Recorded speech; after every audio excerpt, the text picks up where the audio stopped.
Hello, and welcome to another episode of the Music and Therapy Podcast with Relationship Coach Keana W. Mitchell. I am your host, Keana W. Mitchell. Well, I hope everyone enjoyed their weekend and that you took time to recharge and enjoy some quality time with your family and friends. Last week, my daughter got really sick. She got strep throat, so I did not do a new episode of the podcast. However, I did post an older episode of the podcast where I talked about whether you should have platonic opposite sex friends or not in your marriage. And here are just a few of the takeaways from that episode of the podcast. Number one, we talked about how if you're going to have platonic opposite sex friends in your marriage, so you have to be transparent about your relationship. We also talked about that your husband or your wife needs to know when you are spending time alone with your friend, and it needs to be approved by them, because when you do that, you are building trust in your marriage and you're not so much making this friend a priority. Number three, together you and your spouse should set up boundaries that you both are comfortable with in the relationship with your friend. Number four, you should put your marriage first. But I think that goes without saying, but sometimes you do have to remind people you got to put your marriage first. Number five, don't disclose any information about your marriage to your friend. Number six, protect your marriage. This is key because so many times you can present your spouse in a negative light and then that friend will look on them and not respect your marriage. So make sure you protect your marriage at all costs. And then let go of the relationship if your marriage is being affected. Because at the end of the day, the only relationship that should mean anything to you is the relationship you have between you and your wife or you and your husband. If you would like to find out more about whether you should have platonic opposite sex friends in your marriage, then click on the link below in the show notes to listen to the full episode of last week's episode of the podcast. Now, before we go to this week's episode of the podcast, here is a word from one of our sponsors. During this year, I have met a lot of women who are struggling in their marriages. They feel alone, disconnected, unloved, and don't know what to do to fix their marriages. If this sounds like you, then I would like to invite you to join me for the 3-day marriage boot camp, which will take place on November 18th through November 20th. This is an amazing event which will show you how to begin to put yourself first while at the same time changing the negative dynamics of your marriage. I promise you, this weekend will be all about you. So if you need some time to think, recharge, and change the course of your marriage, then be sure to click the link in the show notes to sign up for this amazing 3-day live event.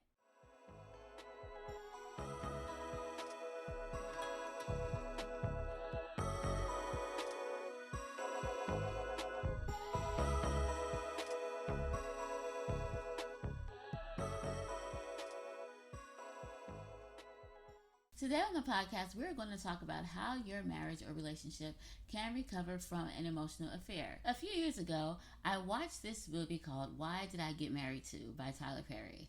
Now, I had already seen the first part of the movie, and so I was excited to see what the sequel to this movie was going to be. Now, as I was watching the movie, let me just say I was very, very shocked and surprised with the direction that this movie was going in. For example, the main couple, the couple that seemed to have the best marriage and relationship, ended up getting divorced. Another couple who was having financial issues and dealing with some major emotional baggage, they did stay together. Another couple, which I thought would definitely be the couple to get divorced because they would fuss and fight all the time, but they actually stayed together. But they did continue their cycle of fighting and making up again. And then the last couple found themselves trying to deal with an emotional affair. I am not going to go into a lot of detail about the movie in the event that someone wants to watch the movie. But let me just say, I was intrigued by everything and by all of these couples and what they were going through. The situation that stuck out to me the most was the situation with the couple who had the emotional affair. So in this situation, it was the wife who was having an emotional affair with a guy at her office. Emotional affairs are often minimized because this type of affair does not really fit into our perception of what an affair is. So, what is an emotional affair? An emotional affair is when a person not only invests more of their emotional energy outside their marriage, but also receives emotional support and companionship from this new relationship. In an emotional affair, a person feels closer to the other party and may experience increasing sexual tension or chemistry. So it is not an emotional affair if only one party has feelings toward another individual, but those feelings are not reciprocated. But it is an emotional affair. But it is an emotional affair if those feelings are reciprocated. Now, here are some signs that your spouse could be having an emotional affair. Your spouse starts withdrawing from you or criticizing you. Your spouse acts secretive or hides their phone, shuts down the computer screen suddenly whenever you are around. Your spouse seems interested in certain technology or hobbies, seemingly out of the blue. Your spouse seems to always work extra hours on a project with this quote unquote friend. This friend of your spouse gets mentioned a lot. You seem to hear more about this person's opinion, and your opinion seems to count less and less. Your gut tells you that something is going on. Now, I'm going to stop here because this goes with another podcast that I did a few weeks ago talking about intuition. So if you have that gut feeling that something is wrong, then it probably is wrong. So follow your intuition. And if you would like to listen and learn more about intuition, then you can go and listen to the podcast. I think it's how intuition affects your relationships. But this is something, and this is a way that you can tell if something is wrong or if your spouse is having an emotional affair.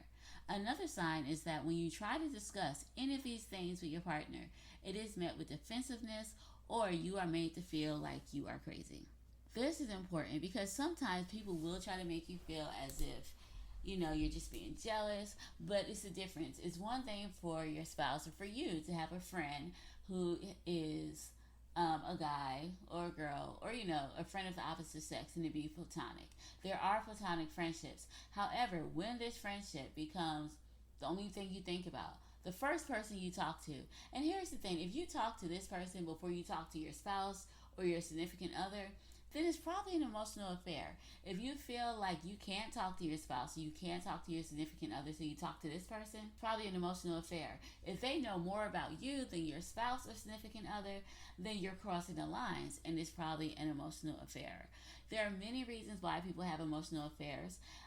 Some could be just that they don't think it's important. They don't think that it's an affair for real because they haven't gone over the line. Sex wasn't involved, touching wasn't involved, whatever it could be. They may not feel that it is a legit affair, and they might just think that maybe they crossed boundaries or maybe they overstepped boundaries, but that it wasn't a legit affair. Whatever the reason may be why people have emotional affairs are devastating to the people that they happen to. They're devastating to your relationship, and it takes a toll on your relationship nonetheless. So, what do you do if you find out that your spouse is having an emotional affair? And how do you begin to move on from the hurt? These are some very good questions to ask because according to statistics, and I didn't even know this, but listen to this, the majority of all relationships and marriages have experienced an affair during the span of their relationship. But surprisingly enough, it's usually an emotional affair that the majority of marriages experience. I honestly do believe it's probably just because it's very easy to minimize your involvement in an emotional affair by saying that the person is quote unquote just a friend, and you kind of feel that since sexual intercourse has not been involved, that it is okay to maybe overstep the lines a little bit or say things and flirt and do things you normally wouldn't do, but you feel okay to do it in this aspect because you're not dating or you're not together. Having an emotional affair in your relationship can be devastating, and it can ultimately lead to the demise of your relationship. Now, here are just some things that you can do if you or your spouse has had an emotional affair. Now, if you are the person who's having an emotional affair, or if your spouse is having an emotional affair, here are some things that needs to be done in order to save your marriage and move forward. The first thing I would say to do is that friend has got to go. So if it's your friend has got to go.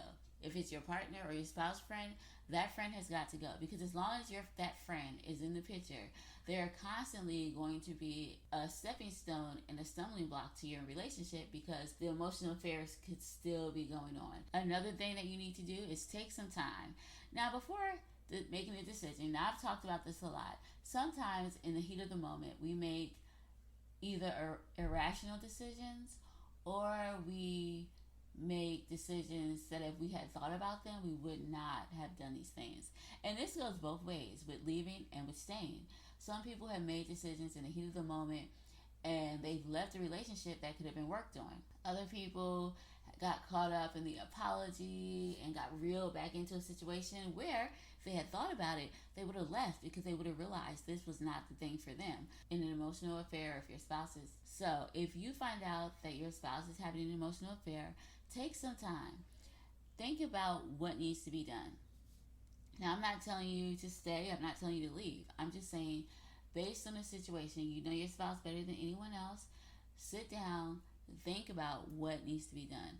Think about yourself. Think about your kids. Think about your family. Before choosing to continue or end your marriage, take the time to heal. Understand what was behind the affair. Now, this is not a decision that needs to be made at the height of your emotional struggle. So take some time to heal first. Take some time to think about it and then make a decision.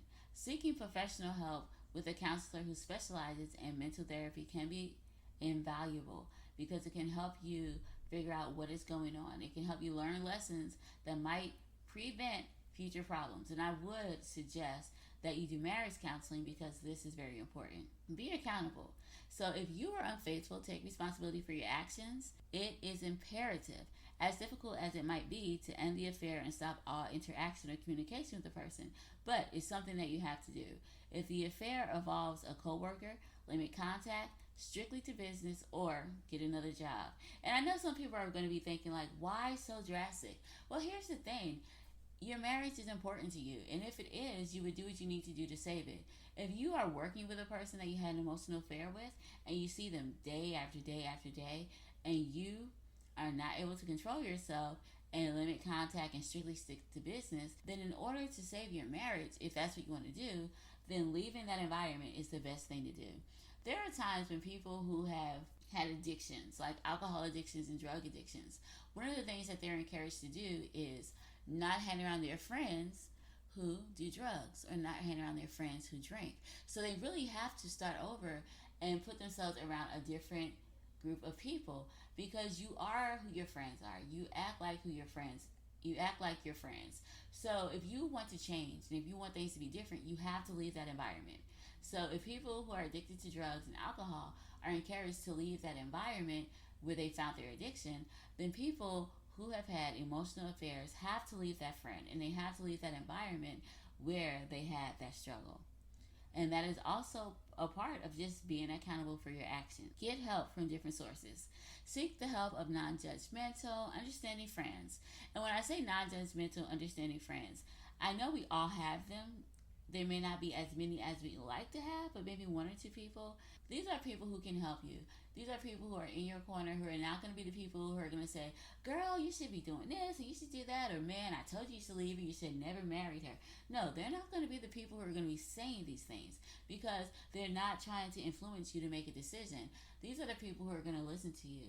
These are the people who are going to ask the right questions like, how do you feel about what happened? What do you want to do? What do you think you should do? And they're going to encourage you to make a decision based off of what you're dealing with and what is best for you and your family. They're not going to be the people to tell you, I will leave him, I will leave her. You know, they're not going to be that person.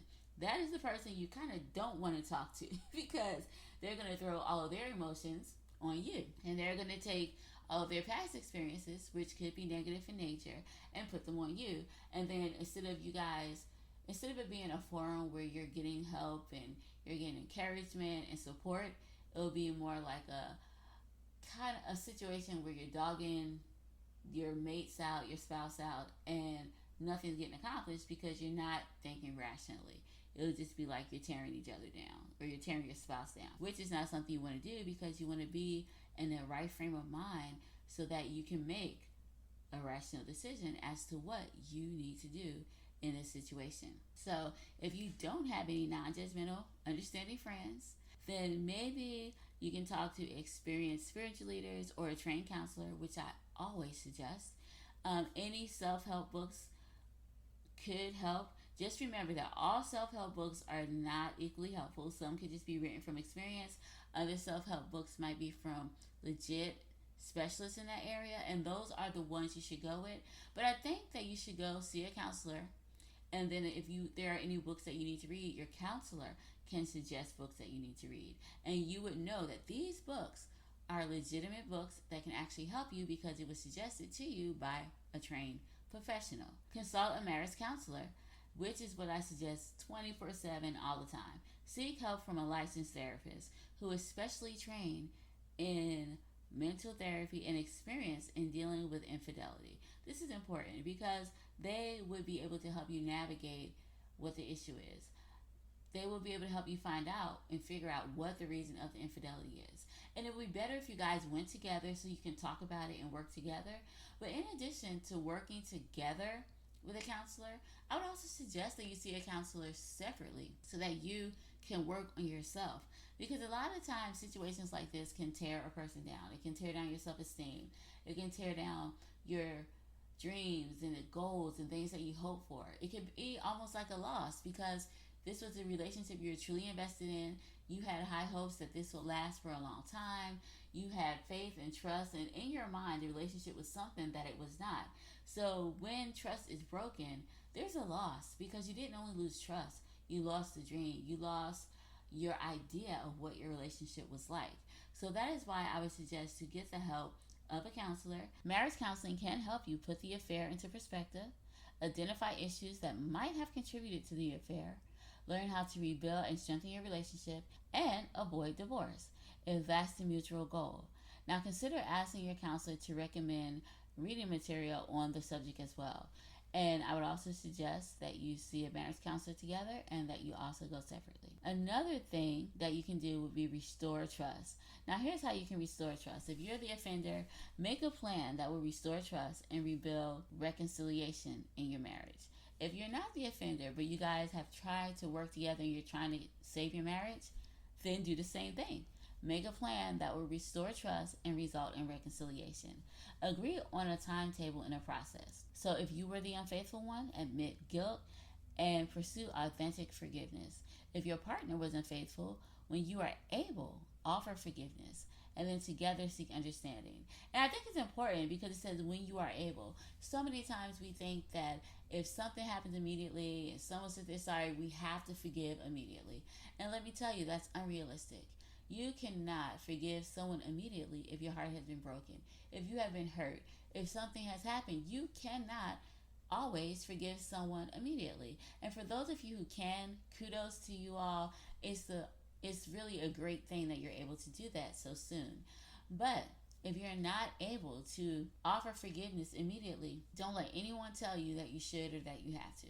Don't let anyone shame you into offering forgiveness because that's not their choice and it's not their process, it's yours. For you, maybe it might take a few months, it could take years.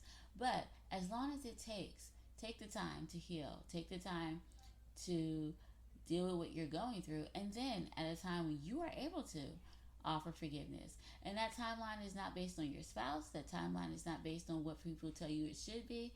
Timeline is based on you. So take that time to heal. While you are going through this process, keep in mind that it's going to be very difficult and painful, but that is something that has to be done, whether you decide to stay in the marriage or leave the marriage. Regardless of your decision, it is imperative that you come out of this mentally healthy and ready to either move on with your spouse or move on without your spouse. There is no right or wrong answer, so do what feels best to you. And in time, you will be able to heal and you will be able to love again. He says my name and he's always buying me things. It's plain to see that he really loves me. By sending me flowers and writing a note. The words that he says always seem to make my day. Looking from the inside out, it seems like we are happy, but what people don't even know is that he cheated on me. Nobody knows all of the pain that he caused when he decided to break those simple vows that we made. But he keeps sending me flowers and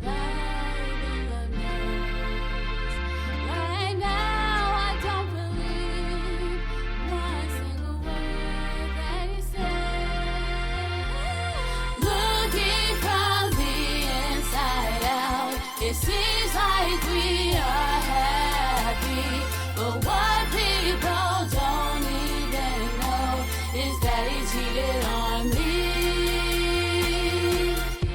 This marriage is just a lie. We're keeping up appearances. Things are not what they seem. We really, really, really hurt you. Looking from the inside out, it seems like we are happy, but what people don't even know is that he cheated on me. Looking from the inside out, it seems like we are happy, but what people don't even know is that he cheated on me.